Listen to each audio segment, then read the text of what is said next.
እህቴ እንደዚህ ያለች ዛሬ በፊታችሁ እንደዚህ አምሮባት ቆማ ስታዩት እጅግ በጣም ወጣት ብትሆንም ነገር ግን ብዙ መከራዎችን ያለፈች ሴት ነች። አንደኛ እዚህ ቤት ውስጥ ነው እግዚአብሔር ከአጋንንት እስራት ነፃ ያወጣት። ላስታይም ታስታውሳላችሁ ብዬ አስባለሁ።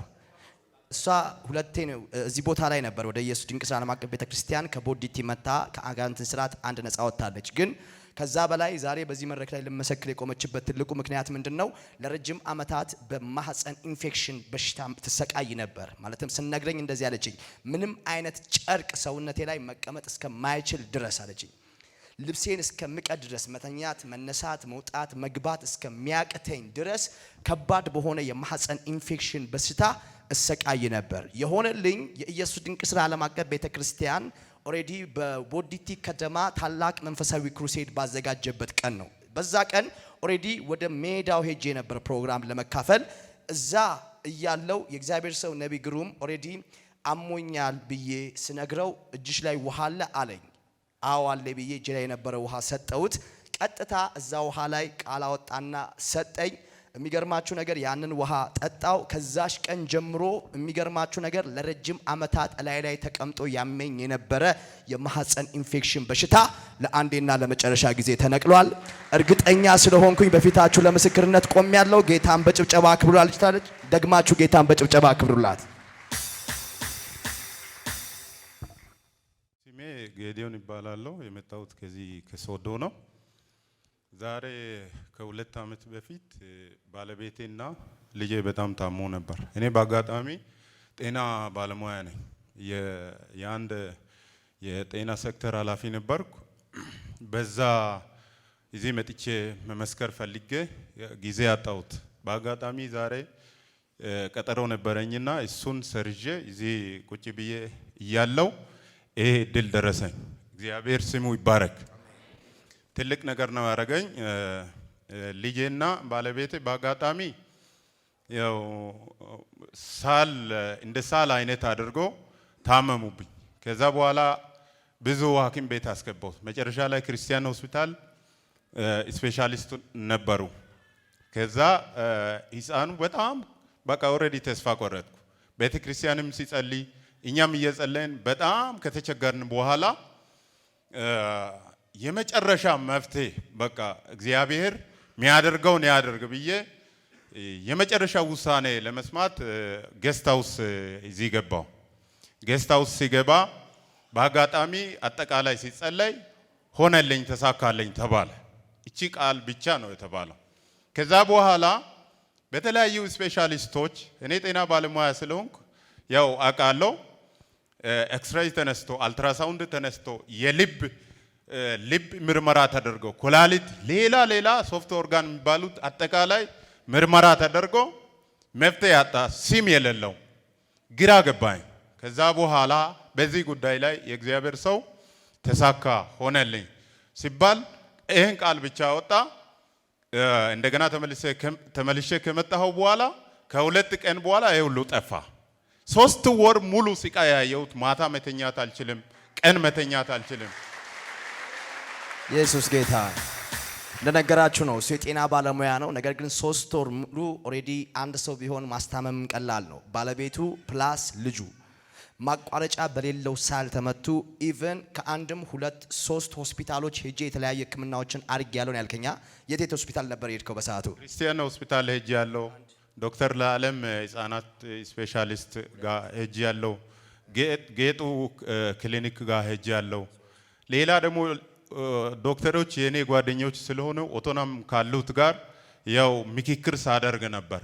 ብቻ ለ3 ወር ሙሉ ባለቤትና ልጅ በእነዚህ በሽታዎች ሲታመሙ አንዳቸውም ሐኪም ጋር መፍትሄ የሚባል ነገር አላገኘም። አላገኘውም። እንደዚህ ተጨንቆ ባለበት ነው ወደ ኢየሱስ ድንቅ ስራ ዓለም አቀፍ ቤተክርስቲያን መንፈሳዊ አባቴ ጋር የመጣው። ሲነግረኝ እንደዚህ ያለኝ የሳምባ ኬዝ ነበር ሙሉ ለሙሉ። የሳምባ ኬዝ እንደምታውቁት ተላላፊነት ያለበት በሽታ ነውና ይሄ የሳምባ ኬዝ ነው መርገም ሆኖ ፕላስ በባለቤቱም በልጁም ላይ የነበረው ለረጅም ጊዜ ለ1 ወር አይደለም ለ2 ወር አይደለም ለ3 ወር ሙሉ መፍትሄ ባጣ ሁኔታ ውስጥ በየለቱ በጣም በሚያስጨንቅ ሁኔታ ውስጥ እያለ ነው ወደ ኢየሱስ ድንቅ ስራ ዓለም አቀፍ ቤተክርስቲያን የመጣው። አባቴ ምን አለህ በሰዓቱ ትዝ ይልሃል? ሆነልህ ተሳካለ። ሌላ ያለው ነገር የለም። ሆነልህ ተሳካለ። ያንተ የጸሎት ርዕስ ወደ ገስታው ስመጣ ምን ነበር? የባለቤትህና የልጅ የጤና ጉዳይ። ሐዋርያው ቃል ባወጣ በስንተኛው ቀን ቀረ?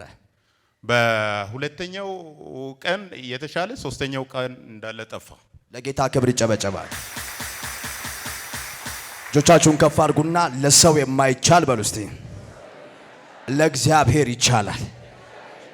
እቺ ቃል ብዙ ጊዜ ከአባቴ አፍ አጠፋምና ለሰው የማይቻል ለእግዚአብሔር ይቻላል ማለት ሌላ ምንም አይደለም። ይሄ ነው ክርስቲያን ሆስፒታል ዶክተሮች የጤና ባለሙያ ነው። እንግዲህ አስቡት 3 ወር ሙሉ ስቃይ ባጣበት ጉዳይ አንድ ቀን ወደ ገስታውስ መጣ። አባቴ ብዙ አልደከመም። አንድ ቃል ማለትም አንዳንዴ የልብን መሻት ነው እግዚአብሔር የሚናገረውና ሆኖልሃል አለው። ወደ ገስታውስ የገባበት ጥያቄ አንድ ነው። እርሱም የባለቤቱና የልጁ የፈውስ ጉዳይ ሆነለት። መሆኑ ደግሞ ማረጋገጫው በስንተኛ ቀን? በ3ኛ ቀን ኦሬዲ ፈውሳቸው ጸንቶ ጤነኛ ሆነው ከዛ ቀን በኋላ ወደ ሆስፒታል አልሄዱም። ዛሬ በአጋጣሚ ወደዚህ ስለመጣው መሰከርኩ። ምስክርነቴን በማዘግየቴ ይቅርታ በስራ ምክንያት ስላልተመቸኝ ይላል። ድጋሚ ይጨበጨባል። ተባረክልኝ። አንተ ራስህ የጤና ባለሙያ ሆነ ወደ ገስታውስ መሄድ አንተ አልከበደም? ያው በእርግጥ ያው እምነት ጉዳይ ነው። ከብዙ ባለሙያዎች ጋር በልጄ ጉዳይ በተለይ ከባለቤቴ ይልቅ ልጄ ሊሞት ኦልሬዲ ኢንዲ ስቴጅ ላይ ደርሷል ማለት ይቻላል። ስም የለውም እንግዲህ ሬስፓይራቶሪ ዲስኦርደር የሚባሉ ነገሮች አሉ። እዛ ውስጥ አሁን ልጄ የታመመበት በሽታ አይነት አይታወቅም። ያው ፈረንጅም ጭምር ነው ክትትል ያደረገው፣ ግን ምክንያቱን ማወቅ አልተቻለም። ለማንኛውም ከዛ እንግዲህ መፍትሄ በእግዚአብሔር ዘንድ እንዳለ ይታወቃል። ያው በዛ ምክንያት ታምኜ ነው ያልኩት። ሃሌሉያ እሰይ። ጌታ ካረዳ በስተቀር ዶክተርና ነቢ ብዙ አይግባባምና ራሴ ባለሙያ ሆነ ጌታ አለ ነቢ አለ ብለህ ገስታውስ መሄድ ማለት ነው። እሱ ግን ጌታዬን አውቃለሁ ያለ ነው። ከዚህ በላይ ብትማሩ ጌታ ያስፈልጋቸዋል። እውነት። ከዚህም በላይ ብትሳካልም ጌታ ያስፈልጋል። እውነት። ካመናችሁ ይታመናል። አሜን።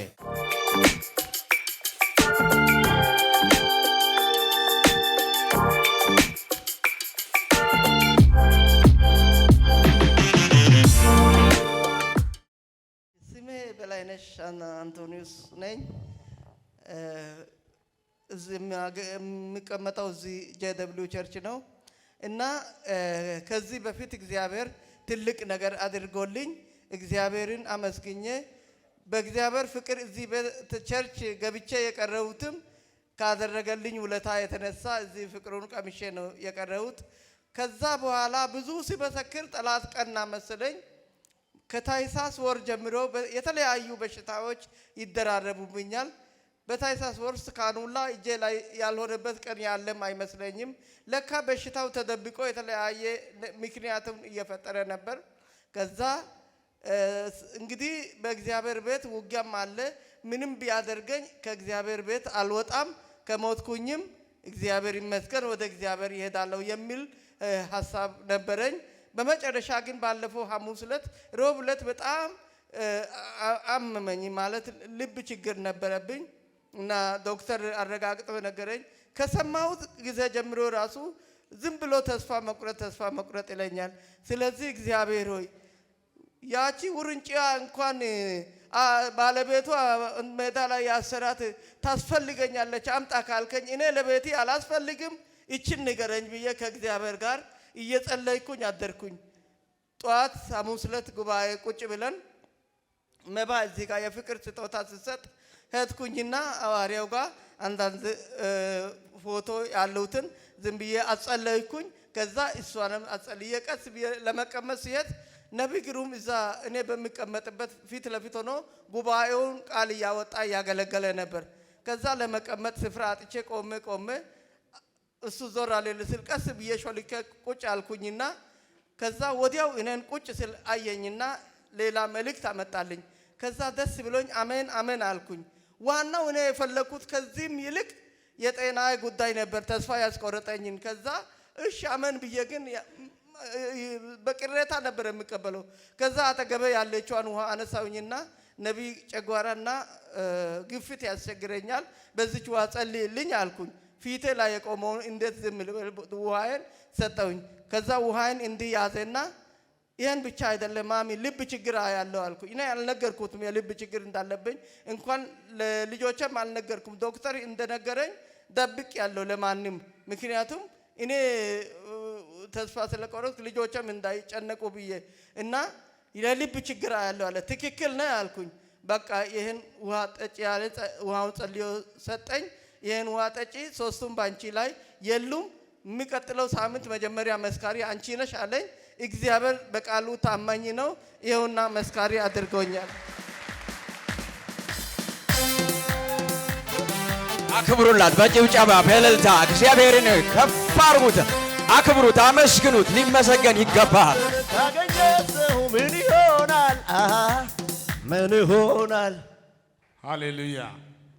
ባለፈው አዲስ አበባ ላይ አየውና አንድ እናት መጡ።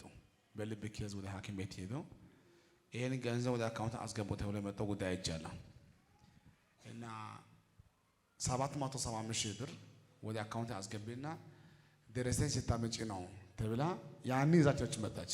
775 ሺህ ብር በዚህ አካውንት አስገቢና ደረሰኙን ስታመጪ ነው ሕክምና የምትወጪው ተብላ ይዛ መጣ አይቻለሁ። ጌታ ግን በእለቱ ምን አሳየኝ? ይሄ ወጪው ሁሉ አውጥታ እንደምትሞት አሳየኝና 775 ሺህ አያስፈልግም፣ 5 ሳንቲም አያስፈልግም፣ አሁን ፈወስኳት አለኝ። ተፈውሳ ቀረች። 775 ሺህ ቀርቶ ጤናዋ ተመልሶ መጣች። ኢየሱስ ጌታ ነው። አሜን። የልብ ኬዝ አስቸጋሪ ነው። ለዛን ትልቅ እና ስትሆን ጌታ መልካም አይደለ? ያለ ጊዜ አትሞትም እባክህ። አሜን። እስቲ ያለ ጊዜ አልሞትም በሉ። ያለ ጊዜ አልሞትም። እንኳን ደስ አለሽ።